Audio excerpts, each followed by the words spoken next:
ini adalah top transfer out dan top transfer in. Trippier antara yang paling tinggi transfer in. Dia sekarang ni jadi defender ketiga paling banyak maknanya paling banyak owner lah dalam fantasy yang ada 10 juta orang. Nick Pope, yes, sebab macam aku cakap tadi, the template dah baru. Template untuk player paling banyak dimiliki oleh majority adalah sekarang ni Trippier, Pope, Isak belum lagi. Pope aku rasa 37% daripada seluruh fantasy ada Trippier. Pope dalam wildcard ni ramai buat masuk. Ya, tapi aku tak faham kenapa orang banyak masuk Rashford. Sebab kesilapan dia, ni orang yang transfer masuk sebelum pengumuman Queen meninggal. Selepas yang game diorang kalahkan Arsenal tu, diorang tu beli. Yes. Macam tu lah. Ya, diorang menjangkakan bahawa Man United dan Leeds Dia akan menjangkakan jalan. situasi kemenangan tu akan berlaku dengan lebih kerap musim ni. Itulah sebabnya jangan buat transfer awal kan. Okey, transfer out salah try. Tapi ada juga orang buat transfer awal untuk elak kenaikan harga tu pun. Betul. Iyalah betul, itu betul. Tapi kadang-kadang bila kau dah tahu Queen dah meninggal, kau dah Mana tahu, orang tahu dia dah meninggal? benda ni Isnin lepas. Yelah, maksud aku selepas game tu mana orang tahu Tak, dia yang akan ni jadi. 145,000 Rashford masuk ni, semua yang masuk lepas game week 7 tu dah tunda. Kau faham tak? Oh, Maknanya bukan. Isnin tu diorang jangka Man United lawan Leeds ni jalan. Tapi diorang tak tahu Man United Leeds antara game yang akan tunda. Faham. Itu yang 145,241 orang tu yang tak tunggu sampai diorang dapat tahu mana game yang on, mana game yang off. Kan? Okey, so ini transfer in, transfer out. Dan yelah, jangan terkejut tengok 3 player Liverpool tu. Ada sebabnya, sebab ramai yang wildcard kan. So, next. Okey. Aku dah sediakan 2 wildcard untuk korang guna sebagai ukuran. Jangan terkejut tengok tim yang tak banyak, tim Big Six atau Top 4. Yes, kenapa? Kerana kalau kau tengok dalam fixture ticker sekarang, Spurs, Arsenal, Liverpool, Yes, antara betul. tim yang paling susah dia punya game dalam 5 betul. game akan datang. So maknanya, kenapa kita cakap paling susah? Yes, diorang still top tim besar. Diorang boleh je menang tim game yang susah, tapi ceiling untuk point player dia semakin rendah. So maknanya contoh kalau kau tengok defender aku sekarang ni, aku letak Perisic dekat situ disebabkan game akan datang lawan Leicester. Leicester antara defend paling buruk sekarang ni dalam Premier League. Walaupun dia ada attacking yang power, Leicester has one of the worst defense. Emerson antara defender paling murah sekarang, 4 juta, yang merupakan starter sebab Cresswell tak silap aku injured. Reece James aku simpan, aku parking dulu sebab minggu depan dia ada Crystal Palace. Aku percaya di bawah Graham Potter dia akan improve defensively kan. Dan dia pun lebih more attacking kan. Ya, Cancelo lah. Trippier dia punya bonus point dia magnet. Dia ibarat magnet untuk bonus point. Yes. Kalau kau tengok sekarang ni, sebab dia ambil banyak free kicks, dia ambil banyak corners, benda tu semua berkumpul lah point bonus tu. And dia banyak clean sheet lah sebab Pope pun banyak saves kan. So that's why Pope dengan Trippier tu double up lah Newcastle defense. Lepas tu kau tengok midfield Martinelli disebabkan harga dia dah 6.5 juta. Kalau kau jual, kau rugi 0.3 juta tau. So itu antara sebab kenapa aku merasakan Martinelli ni tak kisahlah kau game susah ke game senang, aku nak satu player Arsenal. Aku percaya itu adalah template lah. Itu kebanyakan dan murah dan harganya pun murah. Betul. Untuk seorang player Arsenal. Bagi aku dalam mana-mana game dia boleh perform babe. Even Man United tu dia tak bernasib baik, tak score kan sebenarnya. Leon Bailey ni pada mula ni dia troll kita. Sebab kita semua masukkan dia sebab pre-season dia power, kita ingat dia akan main. Lala dapat tahu member kena bench dengan Gerrard walaupun dia perform masa pre-season.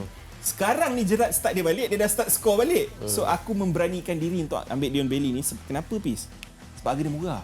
4.7 juta starter untuk Aston Villa, dan Aston Villa dalam fixture ticker tu mempunyai antara fixtures atau game-game akan datang murah yang paling tinggi untuk score point untuk attacker Aston Villa. Tapi kenapa Foden pun? Macam mana? Foden tu saya paling curious. Tak, ini baru ada satu draft. Ada draft nombor 2 sekejap lagi aku akan tunjuk kau. Dalam draft ni ada Foden sebab aku nak letak Kane. Nak beli Kane lah. Aku nak Kane untuk game akan datang lawan Leicester ni. Dan untuk North London Derby. Sebab biasanya kalau kau tengok rekod Kane dalam North London Derby cun kan. So itu semua faktor-faktor yang aku dah ambil kira lah.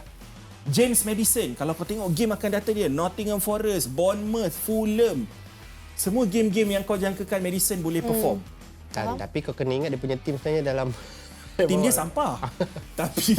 tapi Pis, tak, maksudnya dan dia orang tak skor sekarang. betul, tapi kalau kau tengok dia punya stat season ni, daripada game pertama sampai game keempat sebelum game susah dia skor atau assist dalam hampir setiap game. First 3 game tak silap aku.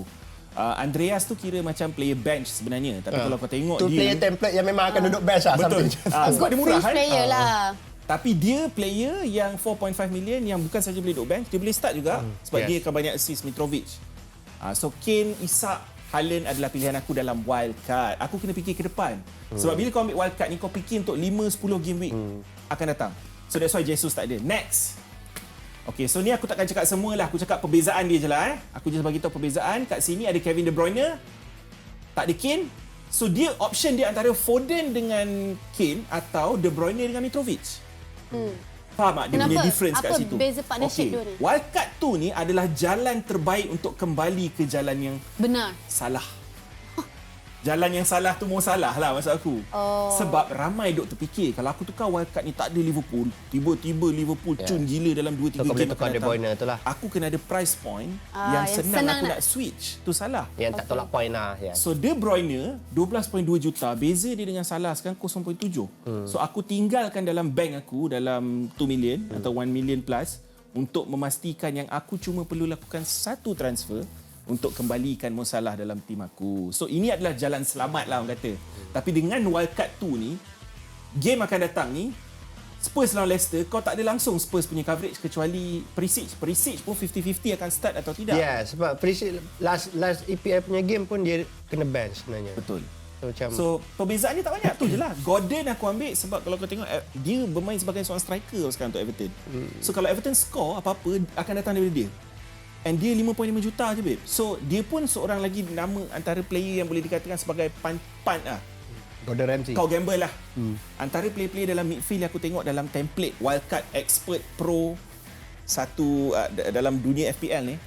Madison, Bowen, Gordon, Zaha, Bailey, Andreas Saint-Maximin, Saka dengan Kulu sebagai placeholder. Maknanya untuk minggu ni je. Lepas tu dia akan tukar next week. Sebab price. Price Saka tu lebih kurang macam Bowen. Lebih kurang macam Madison. Okay, Price Kulu tu pun semua dalam bracket 8 juta tu kan. So itu antara player-player midfielder lah. Okay. Okay, so yang seterusnya aku nak share dengan korang ni adalah defenders. Dalam wildcard korang, kalau kau nak ada defenders, antara defender-defender yang menjadi tumpuan sekarang ni adalah Fofana. Maknanya kau beli, kau simpan dulu untuk minggu depan. Kan? Fofana dengan James kau double up. Emerson yang aku tunjuk tadi, Nico Williams. Seorang lagi yang walaupun tim dia banyak bolos, tapi dia ada banyak assist potential apa semua kan. Bonus point pun datang Betul. Patterson dari Everton tu pun antara right back yang begitu advance. Kau akan tengok dalam setiap game dia akan buat 1 atau 2 shots. So benda ni semua stat-stat yang telah dikumpul yang orang nampak defender yang boleh bagi extra point lah sebenarnya. betul. Maknanya ceiling untuk dia score point tu tinggi lah Yes, dalam even- mana-mana game. Kan? Lepas tu Cancelo of course kita semua tahu, Trippier, Perisic.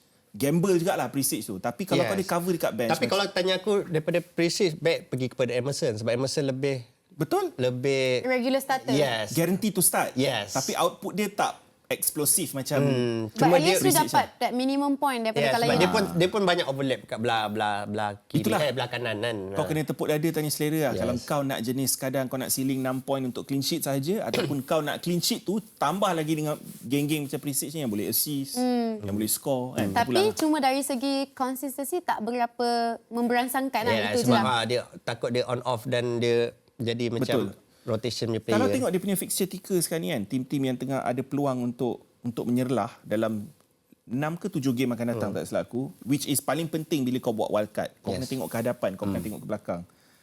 West Ham, Leicester, Villa, Newcastle, Palace, Fulham, Forest. Antara tim yang korang kena target untuk players yang kau nak bawa masuk sebab game-game akan datang diorang paling tinggi dari segi ceiling untuk score points dalam statistik fixtures tu lah game kan. Lepas tu striker macam aku cakap tadi, Mitrovic, Haaland, Kane, Tony, Isak, Watkins, Solanke. So kau notice tak player-player aku sebut semua ni daripada tim-tim yang yang ada games akan datang yang dikatakan mempunyai point potential yang paling tinggi, potensi point yang paling tinggi. So that's why macam Watkins minggu ni akan lawan Southampton at home. Kalau kau tengok game-game akan datang pun banyak semua green fixture yes, kan. bukan merah apa. So dia bergantung jugalah kan. Tengok player daripada tim mana. So macam Aston Villa tak dikenali untuk defense diorang. So aku takkan ambil Luka Dean. And aku takkan ambil Matty Cash kan. Kau tengok tim tu dikenali sebagai attacking team atau defensive team. So that's why tak ada siapa ambil Bournemouth. Tapi Dominic Solanke So, Bournemouth tak ada dua-dua. Apa dia? Bournemouth tak ada dua-dua. Okay. So captaincy plan untuk minggu ni aku nak tanya korang. Sebab ramai dah kata Haaland ni dah jadi set and forget captain. Adakah kau dalam camp Haaland juga? Sebab dia masa Champions League dia main 90 minit tau. So aku macam risau dia akan di-rotate dan dia bagi kepada Alvarez untuk start dulu. Sebab game pun lawan Kita tak Wolves. nampak lagi situasi tu. So semua orang tengah menunggu bila.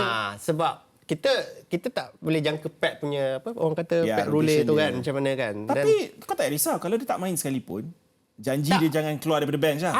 Itulah masalahnya bila mungkin lepas 60 minit mungkin game tu masih kosong-kosong ke dia bawa masukkan Haaland dan Haaland tak score dan kau sebagai captain. Benda kalau macam dalam situasi macam tu, I akan pegang apa benda syarat I. Which dalam situasi tu, you kena ambil kira faktor berapa banyak orang kat luar sana letak Haaland sebagai captain. So kalau you tak dapat point, semua orang tak dapat point, and dari segi tu, you tak akan lose banyak point. Ya. So takkan ketinggalan sangat lah. Itu benda yang kau ingat bagus, Aili. Pelajar yang sangat baik. So macam sekarang Okey, ni, apa yang kau cakap tadi tu captain adalah you Haaland atau tidak? EO. I captain Haaland. Tapi I kena pentingkan siapa vice captain I. So minggu ni, Sebab kau tak ada Jesus. aku tak ada Jesus. Aku memang tak ada niat pun nak captain Jesus. Sebab dia lawan Brentford away. Kan? Aku lebih... Ini Arsenal lah. Kau tanya aku lah. Top 3 captain choice this week, Kane lawan Leicester. Sebab Leicester punya defense memang barai gila. Kau tahu goalkeeper dia Ward memang masalah. Kalau NDD yang DM tu main centre back, aku memang suka. Sebab aku rasa Kane boleh perform. Son tengah hamba sekarang form dia. Itu pun Bergaduh kan? Gaduh, lepas tu dia kena keluar minit ke-70 kan. Aku dah tak tahu lah sama ada Son dalam first team atau tidak. Itu yang merisaukan aku. Dia pun tak tahu pun. Kesian dia. Sebab antara dia Richarlison dengan Kulu sebab kan. tu krisis dia dengan kontes Tapi sekarang. aku rasa sebab itu kan Richarlison main full kan masa Champions League. So mungkin Son akan... That's why dia keluar awal kot. Sebab dia nak simpan untuk game Premier League kan. Lepas tu yang keduanya, yang ketiganya adalah option KDB. KDB, Son, Kane, Haaland. Ada yang kata kalau kau nak gamble sebab Newcastle lawan Bournemouth kan. So ramai kata try Isak. Isak betul. Ada yang kata Jesus lawan Brentford. Isak tu pun macam orang kata potential gamble punya captain which is yang orang lain tak banyak buat dan bila Tapi kau kalau you dapat, tak dapat on. kau dapat seorang-seorang lah something Betul, macam tu betul, lah. betul. Ya. Tapi itu dangerous game Tapi lah. kalau kau kalah, kau kalah seseorang tak? seseorang. Itu game yang bahaya lah. sebenarnya. Sebab kalau kau lari daripada EO, effective ownership, kau kena faham bila kau captain seorang player, kira dengan berapa banyak orang yang ada player tu. Contohnya Jesus ni own by berapa? 76%. 80 kat 80 kan. Dekat 80% daripada 10 juta orang, which is 8 juta lah. 8 juta orang ada Jesus.